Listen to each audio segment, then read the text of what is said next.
Auditeurs de Radio Matania, c'est le moment de la prédication et j'ai l'immense joie d'introduire une prédication du pasteur Claude Missidibazi qui a pour titre le suivant: Un Messie à contre-courant, et pour test de référence un texte de l'Ancien Testament, à savoir celui de Zacharie, chapitre 9, du verset 9 au verset 10.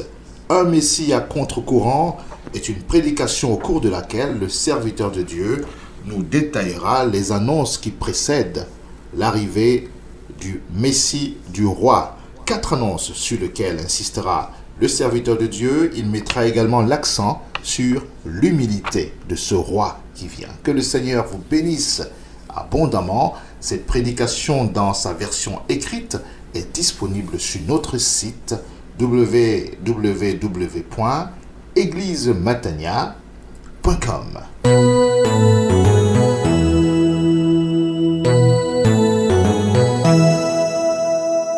Je vous invite à ouvrir vos Bibles, s'il vous plaît, parce qu'on va parler de la joie aussi. Zacharie chapitre 9, versets 9 à 10. Livre du prophète Zacharie, chapitre 9, versets 9 à 10. Accueillons la parole de Dieu. Sois transporté d'allégresse, Sion la belle. Lance des acclamations, Jérusalem la belle. Il est là, ton roi, il vient à toi. Il est juste et victorieux. Il est pauvre et monté sur un âne, le petit d'une ânesse. Je retrancherai d'Éphraïm les chars et de Jérusalem les chevaux. Les arcs de guerre seront retranchés. Il parlera pour la paix des nations et sa domination s'étendra d'une mer à l'autre, depuis le fleuve jusqu'aux extrémités de la terre. Amen. Amen. Prions le Seigneur. Seigneur, c'est de toi, par toi et pour toi que sont toutes choses. À toi la gloire, dès maintenant et pour toujours. Merci pour ta parole. Merci pour la réussite de ta parole, car elle ne revient jamais à toi sans avoir exécuté ton dessein et accompli tes volontés. Je te bénis pour la belle course qu'elle a eue tout au long de ces années où j'ai prêché ta parole, ça et là, dans bien de pays. Qui aurait imaginé un seul instant que tu sois capable de faire les choses de cette manière-là? Je te suis infiniment reconnaissant pour ces milliers de gens qui ont entendu ta parole. Je te suis infiniment reconnaissant pour ces traducteurs, ces biblistes, ces théologiens. Seigneur, je te rends grâce pour la préservation de la saine doctrine. Je te rends grâce parce que des hommes se battent pour préserver ce qui t'est précieux. Je te rends grâce ce matin de ce que dans ce pays, il y a des librairies, il y a des traducteurs. Seigneur, je te loue parce que nous avons suffisamment de bénédictions matérielles pour rester avec toi. Merci vraiment du plus profond du cœur, de notre cœur, de ce que nous avons le livre le plus précieux que tu aies donné aux hommes. Merci pour ta parole. Merci pour l'alpha et l'oméga de tes œuvres. À toi seul soit toute la gloire. Amen. Asseyez-vous. Ça y est, frères et sœurs, le décompte est lancé. Nous sommes à 21 jours de Noël et en ce deuxième dimanche de l'Avent, nous entamons donc le chemin vers Noël, vers la célébration d'une naissance, vers la fête, l'anniversaire de celui qui n'a ni commencement ni fin. L'Avent est un temps d'attente ardente du Seigneur Jésus. Si nous aimons le Seigneur, nous l'attendons avec un désir vif et nous sommes heureux de pouvoir célébrer avec tous les gens dans le monde entier la venue ici-bas de celui qui n'a ni fin ni commencement. Jésus qui est Dieu sans cesser d'être Dieu et sans cesser d'être parole de Dieu est devenu un être de chair. Oh, quelle vérité! Que son nom soit béni de ce que nous avons un si grand Sauveur, un si grand Seigneur. Zacharie l'a annoncé. Le Christ est venu et il va revenir. Mais quand Zacharie annonce la venue de ce Messie, vous avez vu le titre, un Messie à contre-courant, parce qu'il n'est pas le Messie envisagé selon les Juifs, mais un Messie particulier, unique, mais pourtant le seul, l'inimitable, le vrai. Zacharie nous enseigne parce que Jésus-Christ est roi et qu'il reviendra pour régner. C'est ainsi que nous les croyants, nous, ces sujets, nous devrions être toujours dans la joie. Parce que notre espérance a un contenu. Le Christ va revenir et il viendra chercher son Église. Es-tu prêt? Es-tu prêt à célébrer la joie de celui qui est venu et avec les autres saints et les autres personnes dans le monde entier? Avec ces deux versets, nous avons 4 grandes annonces qui doivent être proclamées. La première grande annonce nous informe que notre roi vient. Verset 9. Ensuite, la seconde grande annonce nous informe du caractère unique de notre roi. Toujours verset 9. Puis la troisième grande annonce nous informe du désarmement du monde. Verset 10. Et toujours verset 10, enfin, la dernière grande annonce nous informe du royaume de notre roi. Avant de développer donc ces annonces, ces 4 grandes annonces, le prophète nous interpelle. Il nous interpelle à l'approche du roi. Voici ton roi, il vient et il invite avec 2 verbes particuliers, il invite le peuple de Dieu à manifester sans retenue leur joie. Verset 9, exulte avec force. Fille de Sion, crie de joie. Fille de Jérusalem. 2 verbes, 2 commandements, exulte et pousse des cris de joie. Réjouis-toi fort. Le premier verbe, exulter avec force, traduit par exulter avec force, proche d'un verbe arabe, signifiant tournoyer en sautant de joie.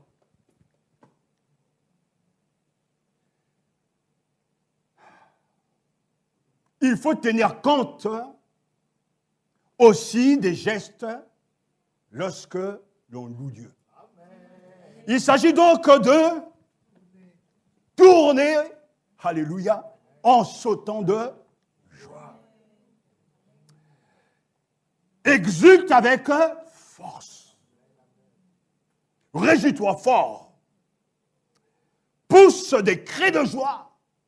Et non pas, non, des cris de joie.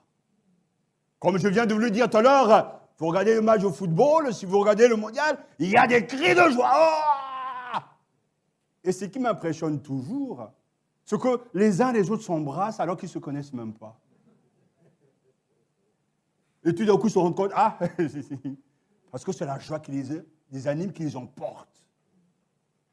Là, il est question du ballon rond, mais ici, il est question de la venue du Messie, du roi. Voici ton roi. Exulte avec force. Pousse de cris de joie. Donc, il y a bien là, lorsque l'on rentre dans le texte, un contexte,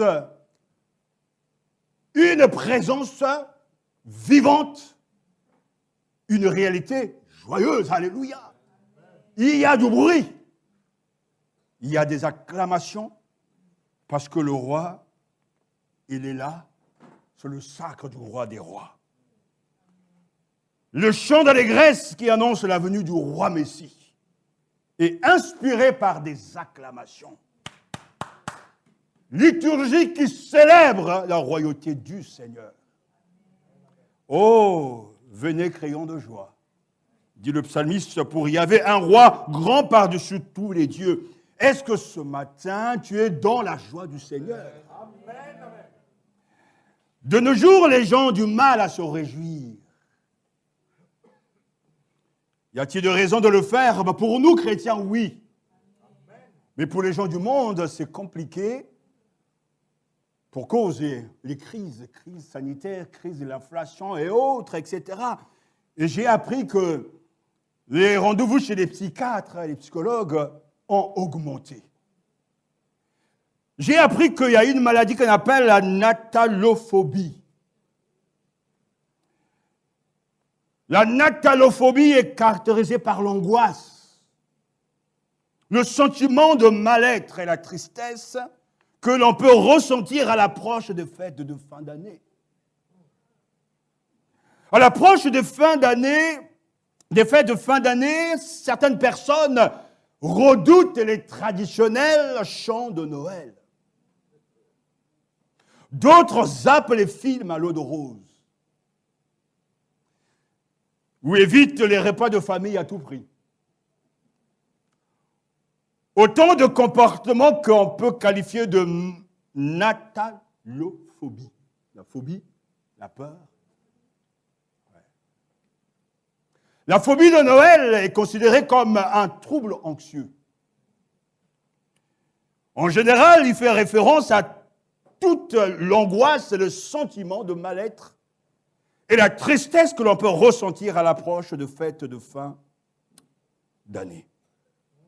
Certains ont peur et tremblent lorsqu'ils regardent un sapin de Noël. Des illuminations, les traditionnels chants, certains ont peur, ils paniquent. Pourtant, nous savons que les fêtes de fin d'année représentent la joie, le bonheur, n'est-ce pas? Les réunions en famille, mais quelle réunion? Avec qui? Il faut se farcir la belle-mère ou bien le tata qu'on n'aime pas, qu'on n'a jamais vu. Et la dinde farcie. Alors que chez d'autres, c'est le stress. La peur de fêter Noël peut être liée à la solitude, et c'est vrai. Aux difficultés financières, aux conflits familiaux et aux souvenirs d'un deuil ou de tout autre événement traumatique associé à cette période. Avant, je n'aimais pas Noël. Ouais. C'était toujours un moment un peu particulier. Lorsqu'on n'est pas entouré de sa famille, son père, sa mère, et bien de proches, c'est un peu compliqué. Hein? Mais Dieu m'a changé. Et j'aime cette fête aujourd'hui. Mon épouse a joué un grand rôle. Elle adore cette fête. Et à la maison, à chaque fois, tous les ans, elle économise pour que la fête soit belle. Si vous voyez les décorations, c'est bien. d'être dans cette fête-là. Et c'est bien aussi d'être influencé par celui ou celle que tu aimes. Ah oui, je rends grâce à Dieu. J'espère que vous n'êtes pas triste, vous, et qu'il y aura quelqu'un pour vous donner envie de fêter cette fête, de décorer, de savoir pour qui nous sommes en train de le faire et qui sommes-nous en train de célébrer et fêter. C'est le Seigneur Jésus-Christ qui est venu ici-bas. Alors ce matin, j'aimerais tellement vous encourager à ne pas être triste, abattu, sans espérance. J'annonce, voici ton roi. Et la première grande annonce, justement, alors que Zacharie nous dit, soyez transportés, chrétiens, soyez transportés d'allégresse, voici ton roi, et notre roi vient. Nous dit le psalmiste, voici que ton roi vient à toi. On parle bien sûr ici de le contexte historique de la première venue de Jésus, ici-bas, sur cette terre. Mais pour nous, nous attendons le retour du roi. Il reviendra pour nous chercher. À quelle cette belle parole, cette annonce doit te faire bondir de joie. Il vient pour toi et toi seul, et bien sûr aussi les autres. Le prophète nous dit également, la seconde grande annonce nous informe du caractère unique de notre roi. Voici que ton roi vient à toi, il est comment? Il est juste et victorieux, humble, monté sur un âne, non, le petit dune, ânesse, alléluia. Celui qui vient et qui est venu, qui reviendra, est unique. Parfait, grand est notre Sauveur. Le prophète nous dit que Jésus-Christ est le roi de justice. Celui qui est ainsi salué en est digne. Il est juste de l'hébreu sadique, c'est-à-dire le mot sadique, non seulement par sa conduite personnelle, mais aussi par sa capacité à faire régner la justice. Il est juste, telle est la caractéristique essentielle du Messie. Alors, je relève la tête. Dans un monde où il y a trop d'injustice, Jésus reviendra, le roi de justice. Et il va remettre de l'ordre dans le monde. Alors, si tu as été victime de tant d'injustice, du racisme, et autre chose, n'oublie jamais que le roi de justice va revenir. Et qu'il rendra à chacun son dû. Si tu sèmes pour la justice, tu recevras ta récompense. Il est le roi de justice parce que lui-même est juste. Et il agira selon sa nature. Il est juste, alléluia. Isaïe lui-même l'avait annoncé, le trône s'affermira par la bienveillance, sur lui siégera avec fidélité dans la tente de David un juge soucieux du droit et prompt à la justice. Isaïe chapitre 16, verset 5, Jésus-Christ est le roi de justice. Ce même Jésus, nous dit le prophète, est celui qui est chargé de salut. Parce qu'il est dit, il est victorieux. Alléluia. Non seulement le roi est sauvé. 1 Corinthiens 15, que je disais ce matin, le Christ a été ressuscité d'entre les morts. Donc Dieu le Père a fait revivre d'entre les morts, fait revenir d'entre les morts son Fils Jésus-Christ, qui a vaincu la mort et le séjour des morts. Il est donc le roi chargé de salut, puisque lui-même a été sauvé de la mort. Fort de son expérience personnelle, il peut donc secourir à son tour. Il est victorieux, chargé de salut. Le roi juste procure aussi un salut juste. Son œuvre parfaite procède de la perfection de sa personne et de ses desseins. Alléluia. Il est juste, il est victorieux. Ce même Jésus est à contre-courant du Messie attendu. Il est humble. Nous dit le texte, il est humble. Alléluia. Cette humilité est une des grandes qualités de notre Seigneur. Cette humilité ne prélude pas un renversement politique. Celui des grands de ce monde, non. C'est là une valeur morale et religieuse. Le Christ est humble de cœur. Il connaît et il peut s'associer aux petits, car le mot hébreu ani implique les tout petits, les gens insignifiants, qui n'ont pas de statut. Le Christ est humble de cœur. Et il aime les pauvres, les oubliés. Alléluia. Lorsqu'il arrive, le Seigneur ne vient pas avec des cortèges d'encens ou autres, comme les autres rois, les rois terrestres. Non, il vient monter sur un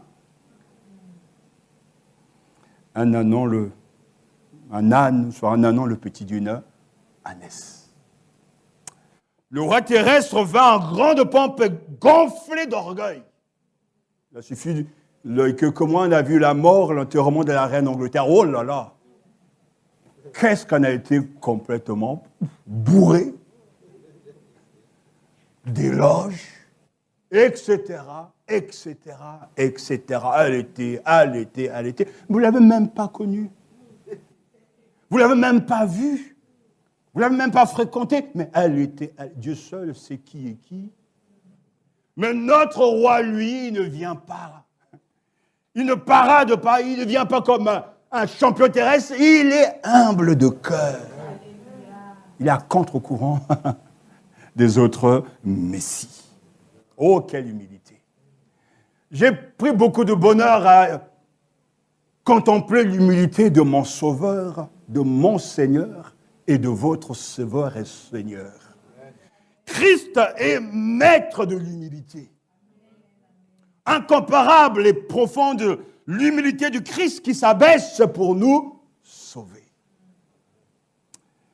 C'est là le début de l'incarnation. Il est venu chercher et sauver ce qui était perdu. Il était vraiment humble, vous savez. J'ai énormément écrit, étudié, il y a beaucoup de pages dans mon ordinateur concernant l'humilité de Jésus, la pauvreté de Jésus. Ça m'a affecté quand même. Je ne peux pas m'empêcher de vous dire qu'il était vraiment humble. On voit cela d'abord dans son humiliation. Bien qu'égal à Dieu, il s'est dépouillé lui-même. Et a pris la forme d'un serviteur. Mais je dis bien, surtout écoutez bien, d'un doulos, d'un esclave. Il est devenu semblable aux hommes. Il s'est ensuite encore plus humilié en allant jusqu'à la mort ignominieuse de la croix. Philippiens chapitre 2. Regardez-le, il est vraiment humble. On peut également voir son humilité dans sa conduite pendant qu'il était sur terre.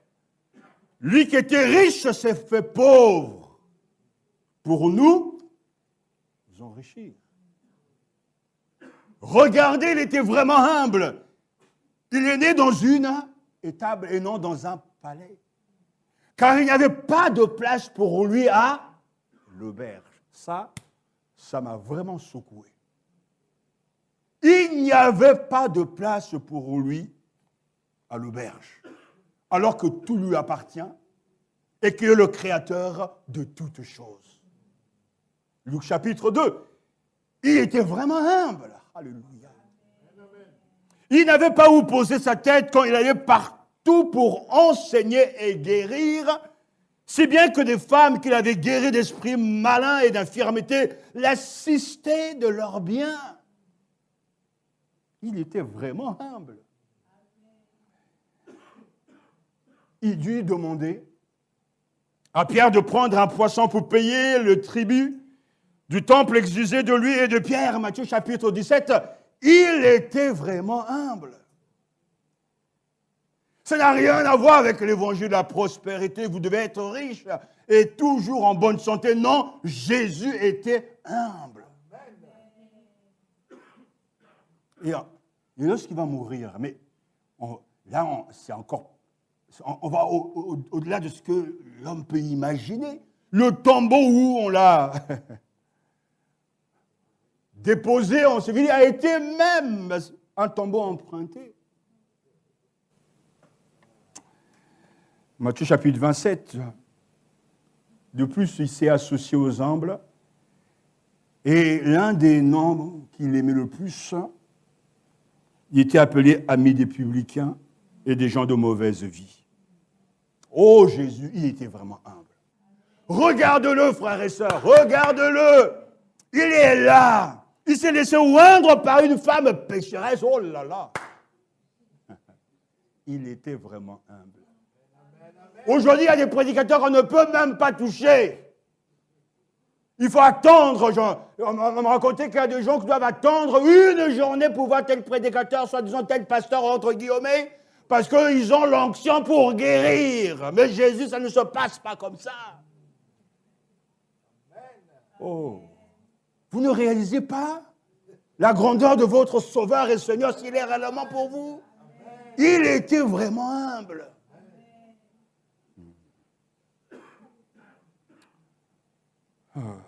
Ses amis, ses compagnons de route, c'était des intellectuels? Ben non.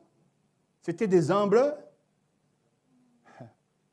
pêcheurs, des paysans, au point même dire qu'il était sans instruction.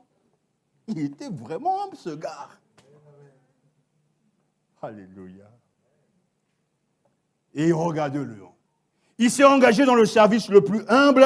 Il est venu non pour être servi, mais pour servir et donner sa vie comme la rançon de beaucoup. Il était vraiment humble. Mais regardez les rois dans les palais.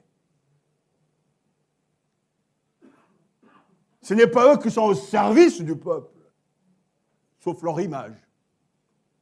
On doit les servir. On doit demander une audience. On doit se baisser. On n'a pas le droit de toucher le roi ou la reine. Mais Jésus, il était vraiment humble, ce gars. Merveilleux Sauveur.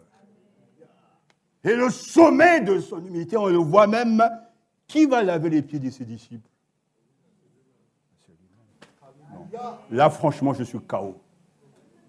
Il était vraiment... Alléluia. Alléluia. Voici ton roi. Il vient vers toi, juste et victorieux. Humble, monté sur un âne, le petit d'une ânesse. L'humilité, frères et sœurs, est la mère, la racine, la nourrice, le fondement, le lien de toutes les autres vertus. A dit Jean Chrysostome. Cela rend-nous humbles. Et apprends-nous que l'humilité, ce n'est pas de fait de se régner ou bien d'avoir une fausse conception, une fausse définition de soi-même, mais être capable de regarder à celui qui est plus grand et de s'abaisser. D'être plus intelligent, mais de s'abaisser. De se mettre au niveau du plus petit. Tous les matins, quand je viens le dimanche à l'église, on dit mes traditions avec les enfants. J'aime bien les voir, me sourire.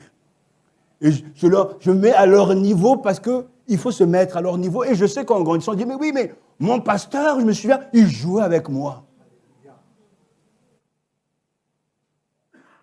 Être humble, c'est de savoir que nous ne sommes rien. Mais que Dieu est tout et Christ est tout. Ce que nous possédons n'est pas le fruit de nos capacités, de notre travail. Ce sont les grâces que Dieu nous a accordées. Et c'est des grâces. Tu es intelligent, réussis, tu as des diplômes, mais arrête de crâner et d'humilier les autres. Sois au service des autres. D'ailleurs, j'ai toujours appris que les gens qui sont brillants, intelligents, comment dire, ils ne se la racontent pas. Ils sont calmes, tranquilles. Je me souviens de ce petit débat, il y avait des gens qui discutaient de théologie, ils étaient là, ouais, le brody, gna, gna, gna. Il y avait un gars là, tranquille, assis, docteur en théologie, il ne disait rien. Dès qu'il a pris la parole, ils ont tous recadré. Le tonneau vide fait beaucoup de bruit. L'humilité, c'est être capable de se rester à sa place et de élever les autres. De ne pas regarder de haut l'autre. Moi, j'ai mon bac, moi, j'ai ma licence, moi, j'ai mon master 2, 1, 2, etc., doctorat, etc., ou agrégé. Non, restez simplement humble, ne pas écraser l'autre. Jésus était humble de cœur. Oh, merveilleux Sauveur. Seigneur, donne-nous des cœurs humbles et que nous soyons au service des autres. Tel est notre roi. Notre Messie.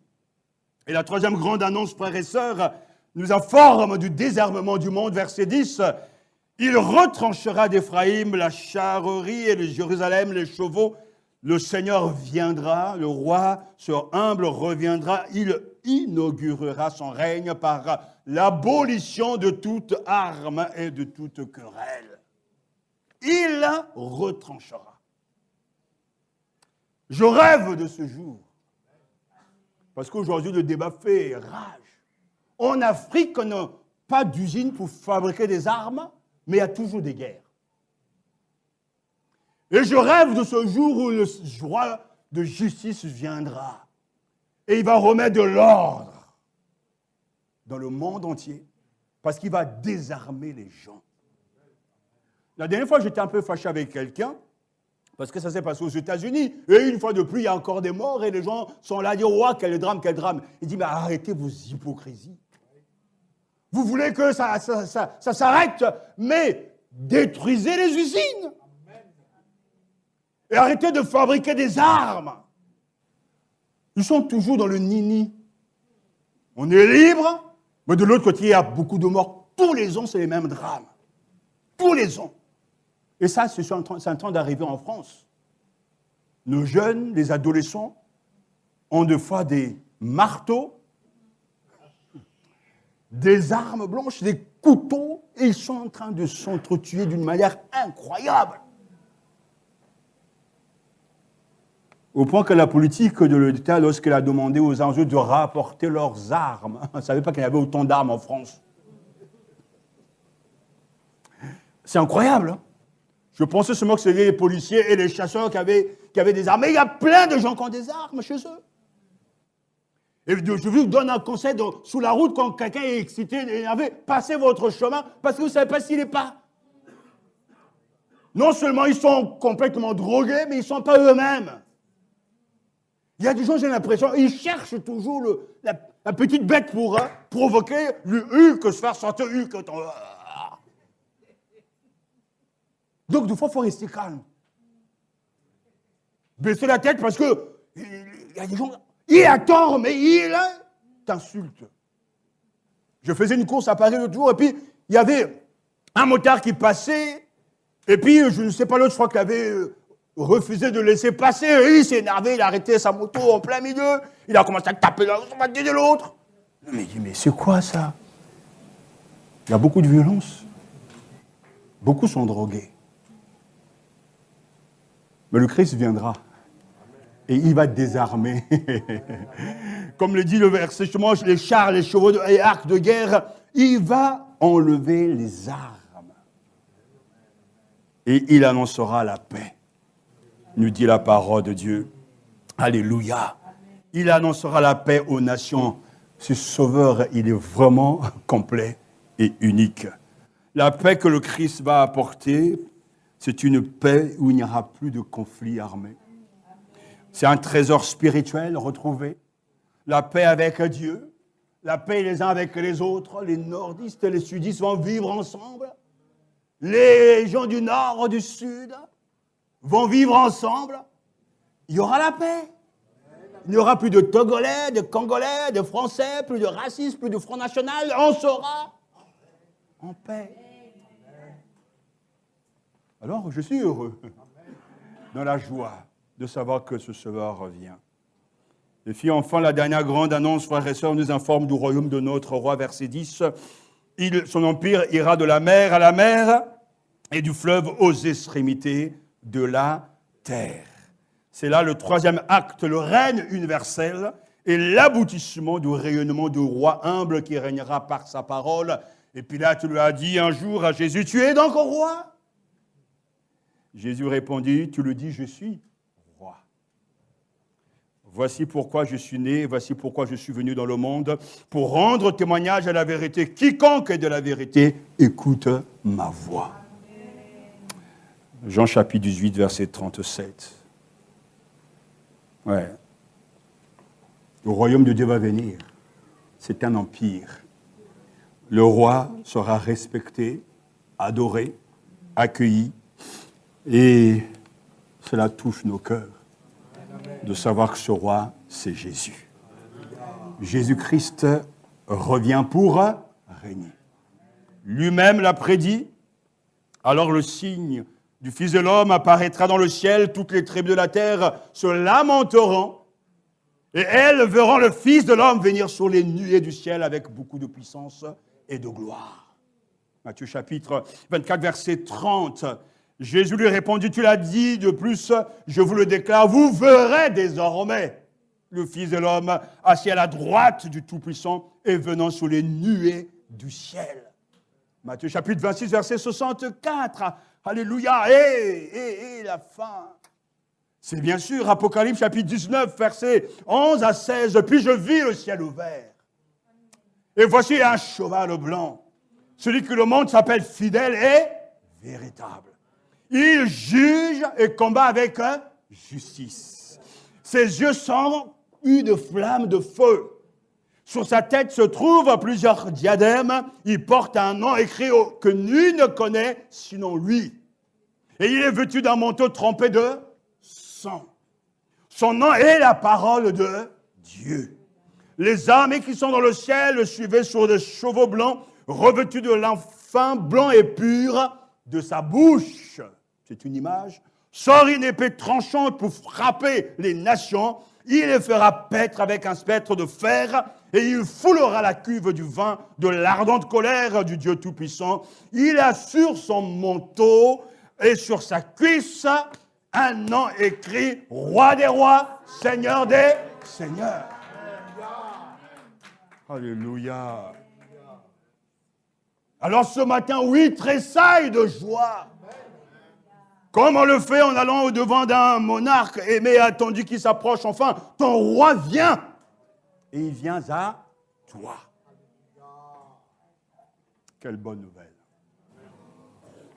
Quelle bonne nouvelle. Quoi dire de plus? Sinon, lever les mains au ciel et louer, adorer le Seigneur des Seigneurs. Louer, adorer Jésus-Christ qui est roi. Et il va revenir. Alors, nous avons là des éléments pour célébrer Noël avec joie. Ces 4 grandes annonces sont pour vous, pour nous, pour tous les croyants, même pour le monde. Le roi vient. Il est unique. Et nous l'aimons. Et nous l'attendons. Amen. Amen. Amen.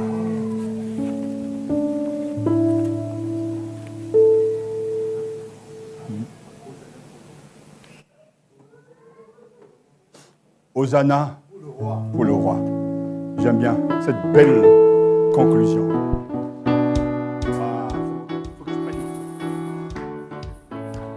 Hosanna pour le roi. Hosanna pour le roi. Hosanna pour le roi. Hosanna pour le roi.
première fois, il est humble et doux. Alléluia.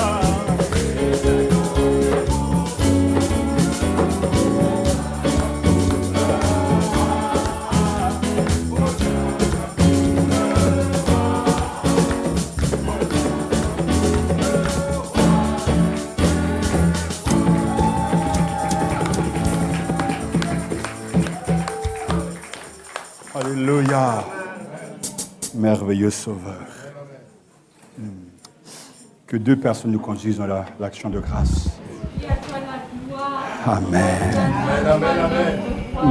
Tu es venu une première fois tout humble, comme un petit enfant dans cette crèche. Tu as montré ton signe dans les cieux par ces tasses et les mages l'ont suivi. Tu t'es révélé, Seigneur. Nous t'adorons parce que réellement tu es le roi humble qui est venu. À toi la gloire parce que tu es le roi humble qui reviendra. Seigneur, tu reviendras dans ta gloire et toutes les nations te verront et elles vont se prosterner devant toi, devant ta majesté, devant ta royauté. À toi la gloire, à toi la puissance, à toi le règne, à toi la domination, à toi l'éternité. Gloire à toi réellement, tu es le roi des rois, tu es le Seigneur des seigneurs. Alléluia, gloire à ton Saint-Nom Jésus. De louange et d'adoration doit le roi à contre-courant. Tu es celui qui est paru si misérable alors que tu es si riche. Tu es paru si faible alors que tu es fort. Tu es paru si pauvre alors que tout t'appartient et que tu es riche. Tu es paru, Seigneur, si craintif alors que tu es rempli de courage et de force. Aujourd'hui, Seigneur, ta vraie nature apparaît. Celle d'un roi qui triomphe et qui est victorieux. Tu es juste, tu t'opposes à l'injustice. Tu es vérité, tu t'opposes au mensonge. Tu es celui qui nous remplit d'espérance, car tes promesses sont certaines. Alléluia. Tu as dit, je reviendrai vous chercher, et nous avons cette assurance que tu reviendras. Nous sommes heureux parce que nous croyons sans avoir vu. À toi la gloire, la louange et l'honneur. Béni soit. Alléluia. Amen. Amen. Amen. Merci Seigneur. Oui. Et tout le reste nous sera donné par Monsieur.